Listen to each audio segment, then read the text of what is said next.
बिहार के शिक्षक भर्ती में फीमेल कैंडिडेट ओपन सीट यानी कि जो 50% महिलाओं का रिजर्वेशन दिया गया है उसके बाद जो ओपन सीट बचती है उस पर भी महिलाओं का ओवरलैपिंग हुआ है। इस ओवरलैपिंग को रोकने के लिए अभ्यर्थी कोर्ट का रुख अपना रहे हैं। इस मामले में कितनी राहत मिल सकती है इसके रिगार्डिंग डिटेल में बात करेंगे, अंत तक जरूर जुड़े रहिएगा। नमस्कार दोस्तों, मेरा नाम है नीरज, आप देख रहे हैं कैरियर बिट यूट्यूब चैनल। अगर आप इस चैनल पर पहली बार विजिट कर रहे हैं तो इसको सब्सक्राइब करते हुए बेल आइकन को प्रेस करना ना भूलें। जब भी शिक्षक भर्ती कंप्लीट होती है चाहे किसी भी राज्य में, तो सबसे ज़्यादा जो खुशी होती है वो चयनित अभ्यर्थियों के बाद से वहाँ राज्य के जो वकील होते हैं उनमें खुशी की लहर होती है, क्योंकि मामले कोर्ट में जाएंगे ही और कोई भी वकील आप अपना कोई भी मुद्दा लेकर के जाएंगे तो वो कभी भी आपको मना नहीं करेगा। वो आपको बोलेगा कि आपका पक्ष बहुत मजबूत है और आपको जीत जरूर मिलेगी। लेकिन इस प्रकार के मामले में अगर आप पहले के फैसले को इग्नोर कर रहे हैं तो आप खुद अपनी पैर पर कुल्हाड़ी मार रहे हैं। ये मामला कहीं पर भी कोर्ट में टिकेगा नहीं, क्योंकि इससे संबंधित सुप्रीम कोर्ट का एक वर्डिक्ट है जो कि आप अपने स्क्रीन पर देख पा रहे होंगे। Shri Saurabh Yadav versus state of Uttar Pradesh के संबंध में 2020 में एक फैसला सुप्रीम कोर्ट के द्वारा दिया गया जो कि 77 पेज का है। इस पूरे जजमेंट में हॉरिजेंटल रिजर्वेशन की बात की गई है और वर्टिकल रिजर्वेशन की बात की गई है। बिहार में जो महिलाओं को आरक्षण दिया गया है वो हॉरिजेंटल रिजर्वेशन यानी क्षैतिज आरक्षण के अंतर्गत आता है। 15वें नंबर पॉइंट को कंक्लूड करते हुए, मतलब पूरे मामले को कंक्लूड करते हुए सुप्रीम कोर्ट क्या कहती है, ध्यान से पढ़िएगा। I would conclude by saying that reservation both vertical and horizontal are method of ensuring representation in public service। यानी कि सुप्रीम कोर्ट ये कह रही है कि मैं यह कहकर अपने बात को समाप्त करूंगा या फिर कंक्लूड करूंगा कि आरक्षण चाहे ऊर्ध्वाधर हो या फिर क्षैतिज, दोनों सार्वजनिक सेवाओं में प्रतिनिधित्व सुनिश्चित करने का एक तरीका है। ठीक है, और साथ ही साथ यहां पर देखिए आगे ये कोर्ट कहती है कि these are not to be seen as rigid slot, यानी कि इनको एक कठोर स्लॉट के रूप में नहीं देखा जाना चाहिए कि महिला अगर 50% रिजर्वेशन दिया गया तो ऐसा नहीं होगा कि महिलाएं सिर्फ 50% ही जाएंगी, मतलब कठोर रिजिड स्लॉट के तौर पर नहीं देखा जाना चाहिए। ठीक है, साथ ही साथ इन्होंने आगे पढ़ेंगे आप तो देखिए, doing so would result in communal reservation where each social category is confined within the extent of their reservation thus negating merit. यानी कि ये कहा जा रहा है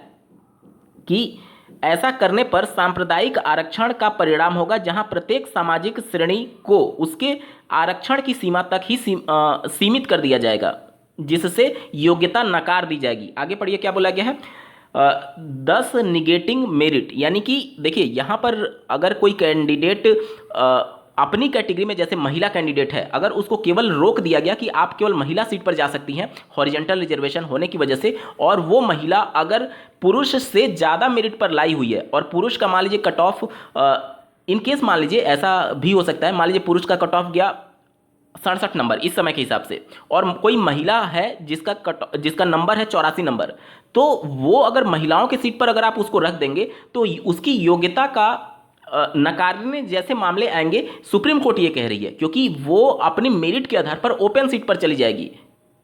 यहां पर ऑनरेबल सुप्रीम कोर्ट ये कह रही है कि अगर उसको ओपन सीट पर नहीं ले जाया जाएगा तो उसकी योग्यता का हनन है, साफ तौर पर आप ये समझिए। आगे पढ़िए, यहां पर यह कहा जाता है कि खुली श्रेणी सभी के लिए खुली हुई है। देखिए क्या बोला गया, the open category is open to all, जिसमें हॉरिजॉन्टल रिजर्वेशन और वर्टिकल रिजर्वेशन से संबंधित कोई भी अभ्यर्थी जा सकता है, चाहे वो किसी भी प्रकार का आरक्षण का लाभ वो क्यों ना ले रहा हो, क्योंकि वहां पर आप कैंडिडेट जो है वो अपनी आरक्षण के बेस पर नहीं बल्कि अपनी योग्यता के बेस पर ओपन कैटेगरी में जा रहे हैं। तो इस मामले को लेकर के अगर आप कोर्ट जाते हैं तो ऑलरेडी ये मामला डिसाइड हो चुका है सुप्रीम कोर्ट से, और इस मामले में कहीं से भी आपको राहत नहीं मिलेगी, चाहे वर्टिकल की बात की जाए या फिर हॉरिजेंटल की बात की जाए, दोनों रिजर्वेशन के कैटेगरी में ओवरलैपिंग रोका ही नहीं जा सकता है। तो ओवरलैपिंग जो हुआ है महिलाओं का वो 100% होगा ही होगा। मैं जब नोटिफिकेशन एडवर्टीजमेंट जारी हुआ था 30 मई 2023 को, उस समय जब महिला का सीट अलग बताया गया था और ओपन सीट अलग बताया गया था, तो बहुत सारे प्लेटफॉर्म पर ये अभ्यर्थियों को कंफ्यूज किया जा रहा था कि महिलाएं अपने सीट पर ही रहेंगी, पुरुष अपने ही सीट पर रहेंगे। हालांकि पुरुष का तो कोई रिजर्वेशन है नहीं, वो तो ओपन सीट है। तो ये सभी चीज़ें सब जो कन्फ्यूजन क्रिएट हुआ, वो जो विभिन्न प्लेटफॉर्म पर जो गलत सूचना दी गई अलग अलग सोर्सेज के माध्यम से, उसकी वजह से ये कन्फ्यूजन क्रिएट हुआ है। रिजर्वेशन चाहे हॉरिजेंटल हो यानी महिलाओं को जिस प्रकार से रिजर्वेशन दिया गया, या फिर वर्टिकल हो, अगर कोई कैंडिडेट 67 नंबर से ज़्यादा पाया है तो चाहे वो किसी भी कैटेगरी का है, एससी कैटेगरी का है, ओबीसी का है, ईबीसी का है, या फिर फीमेल है, तो वो ओपन कैटेगरी पर जाएगी ही जाएगी, उसको रोका नहीं जा सकता, क्योंकि वो अपनी योग्यता के आधार पर जा रही है, ना कि अपने रिजर्वेशन के आधार पर। रिजर्वेशन का मतलब ये होता है कि जितना उसको रिजर्व किया गया सीट उतना तो वो लेगी ही लेगी, बाकी के अगर उसमें योग्यता है तो ओपन सीट में भी वो ले सकती है। आप इसको आसान भाषा में ऐसे समझिए, मान लीजिए महिलाओं को 50% रिजर्वेशन दिया गया है, और अगर आपका तर्क ये है कि 50% ही महिलाओं को सीट दिया जाए, तो उस कंडीशन में तो ये हो गया ना कि 50% रिजर्वेशन पुरुषों को दे दिया गया, क्योंकि आप जो ओपन सीट है उस पर अगर ये दावा कर रहे हैं कि ये सिर्फ पुरुषों की सीट है, तो 50% जो महिलाओं के लिए सेपरेट कर दीजिए और बाकी का जो बचा वो पुरुषों के लिए आप कह रहे हैं, तो फिर तो इसका दूसरा पक्ष ये भी हो गया ना कि महिलाओं के लिए 50% और पुरुषों के लिए 50%, जबकि बिहार राज्य सरकार ने ऐसा कोई रिजर्वेशन पुरुषों को तो दिया नहीं है, इसलिए पुरुषों का कोई सीट है ही नहीं रिजर्व। वो सीट ओपन सीट है जिस पर महिला भी जा सकती है और पुरुष भी जा सकते हैं अपनी योग्यता के आधार पर। वही बातें ऑनरेबल सुप्रीम कोर्ट ने कही है। तो ये जो मामला कोर्ट में चैलेंज करने या फिर भर्ती को रद्द करने जैसे मामले, इस प्रकार की पॉइंट को लेकर के अगर आप कोर्ट जाने पर विचार कर रहे हैं तो ये मामला कहीं पर भी कोर्ट में नहीं टिकेगा।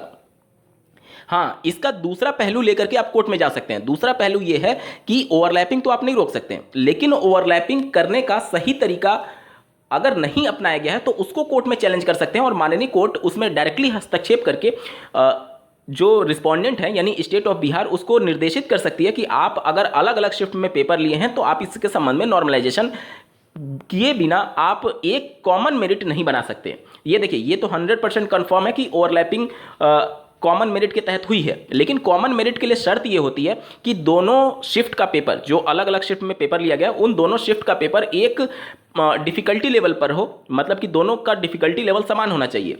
अब यहाँ पर डिफिकल्टी लेवल जो भी हो वो ना तो मैं तय कर सकता हूँ और ना ही कोई पर्टिकुलर कैंडिडेट तय कर सकता है और ना ही आयोग तय कर सकता है। वो डिफिकल्टी लेवल तय होता है ओवरऑल एवरेज से। महिलाओं का शिफ्ट चूंकि अलग शिफ्ट में हुआ और पुरुषों का चूंकि अलग शिफ्ट में हुआ, तो ओवरऑल एवरेज निकाला जाएगा महिलाओं का और पुरुषों का, और उस एवरेज से ये क्लियर होगा कि किसका पेपर आसान था या फिर किसका पेपर कठिन था। उसके बाद नॉर्मलाइजेशन अपना करके ओवरलैपिंग किया जाएगा। ये सही प्रोसेस होता है। इसके संबंध में कई राज्यों में हाईकोर्ट के द्वारा ऑलरेडी जजमेंट दिया जा चुका है कि अगर परीक्षा एक से ज़्यादा शिफ्ट में होती है तो उसमें नॉर्मलाइजेशन होना ही चाहिए। बहुत से अभ्यर्थियों का ये कमेंट के माध्यम से प्रश्न आता है कि नॉर्मलाइजेशन केवल उसी परीक्षा में की जा सकती है जिसमें निगेटिव मार्किंग होता है। देखिए, ऐसा कोई शर्त नहीं है। बिना निगेटिव मार्किंग के भी परीक्षाओं में नॉर्मलाइजेशन किए जाते हैं। कोई भी ऐसी शर्त नहीं होती है जिसमें निगेटिव मार्किंग अगर नहीं है तो नॉर्मलाइजेशन नहीं किया जाएगा, ऐसा कोई भी शर्त नहीं है। बहुत सारे ऐसे परीक्षाएं होती है जिसमें निगेटिव मार्किंग ना होते हुए भी उसमें नॉर्मलाइजेशन किया जाता है। आप में से बहुत सारे अभ्यर्थियों का ये तर्क होता है कि सीबीएसई बोर्ड भी तो अलग अलग ऑनलाइन में कई शिफ्टों में कई चरणों में परीक्षा आयोजन करती है, फिर वो क्यों नहीं नॉर्मलाइजेशन करती है। तो इसके संबंध में भी एक पहले से जजमेंट है कि जो एलिजिबिलिटी टेस्ट होती है उसमें नॉर्मलाइजेशन की कोई भी आवश्यकता नहीं। वो सिर्फ एक पात्रता परीक्षा है, वो सिर्फ एक पात्रता परीक्षा है। उसके बेस पर किसी को नौकरी नहीं मिलने जा रही है, इसलिए उसमें नॉर्मलाइजेशन हो या ना हो वो कोई मैटर नहीं करता है। लेकिन जब टीचर रिक्रूटमेंट के लिए एग्जाम कंडक्ट कराया जाएगा तो उसके बेस पर अभ्यर्थी का चयन हो रहा है, और इसलिए इसमें नॉर्मलाइजेशन होना जरूरी है। तो अगर आप ओवरलैपिंग को रोकने के लिए कोर्ट जा रहे हैं तो ये मामला कहीं से भी कोर्ट में नहीं टिकेगा। लेकिन इसके दूसरे पक्ष नॉर्मलाइजेशन को लेकर के कोर्ट जाएंगे, 100% आपको राहत जरूर मिलेगी। इस वीडियो को देखने के लिए आपका बहुत बहुत धन्यवाद। भगवान करे आपका दिन शुभ हो।